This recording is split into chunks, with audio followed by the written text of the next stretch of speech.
Alright, I finally made it back. So we're not going to beat the dead horse. Spring bind happens. Everything that I can find so far. Not one of them doesn't have some sort of issue or marks to where the spring's been bound up. So that horse we're not going to beat. Ran all of these kits for at least 500 miles.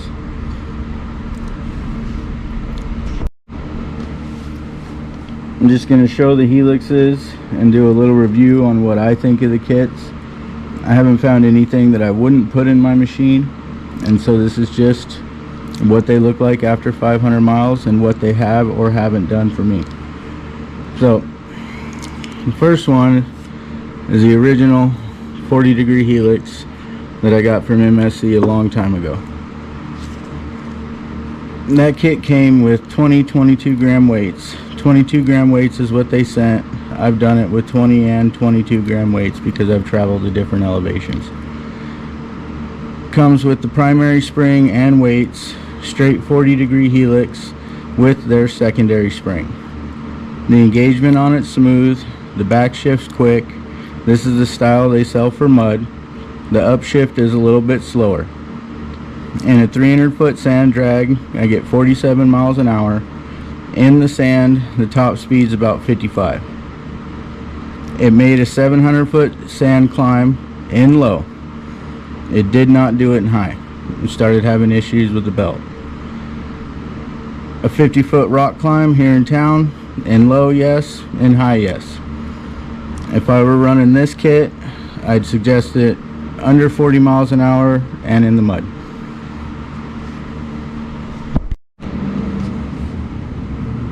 The second one that I have is the 3852 from MSC. Same thing, a little bit of spring bind. They do run the stiffer spring out of all the kits. With the MSC kit, I had the same 22 gram weight sent to me. I used it with 20 and 22 gram weights. I used their primary kit. It's a progressive 3852 helix. I used their secondary spring that came with the kit.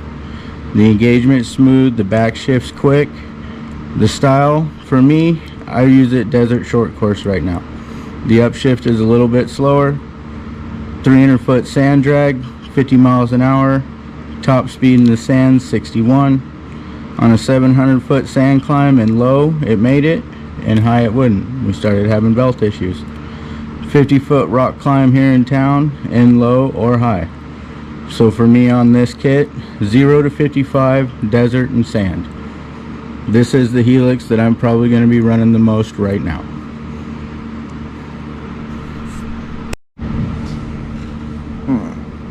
The third kit is the SRM1. I've had this one since it first came out. Started testing it before it ever had a spring that went with it. So this is from the stock secondary spring. When I ordered this kit, there wasn't a primary set that went with it, so I was running 18 to 20 gram weights. The kit is the primary 1017, 1016 springs that we used with 18 to 20 gram weights. It is a progressive helix. We used the stock secondary in B1 up to B3. The engagement was smooth. The back shift is a little slower. Style I'd put this one at is more of a trail. It does have a quicker upshift, but it did seem to even out after you got to about 35 miles an hour. 300-foot sand drag, 43 miles an hour, top speed of 58 in the sand. 700-foot sand climb in low, it did make it. In high, no. We started having belt issues. 50-foot rock climb here in town, low, yes, high, yes. For me, I'd be running this one under 40 miles an hour and on trails where I was just getting up to about 35, 40 and just cruising.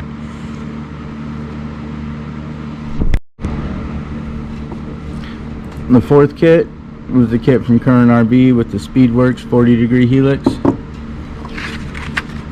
When you order that one, it comes with 18 gram weights, and I think now they have it set up where you can pick the weights that you want to have come.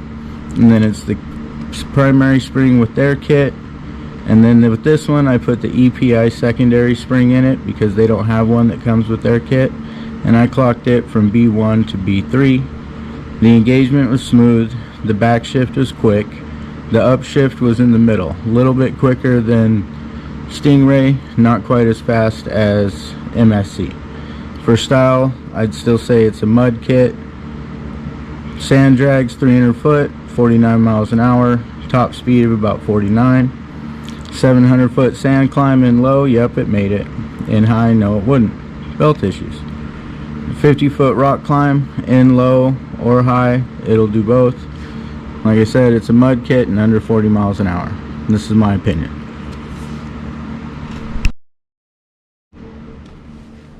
Alright, so like you saw, I got 4 of the kits down.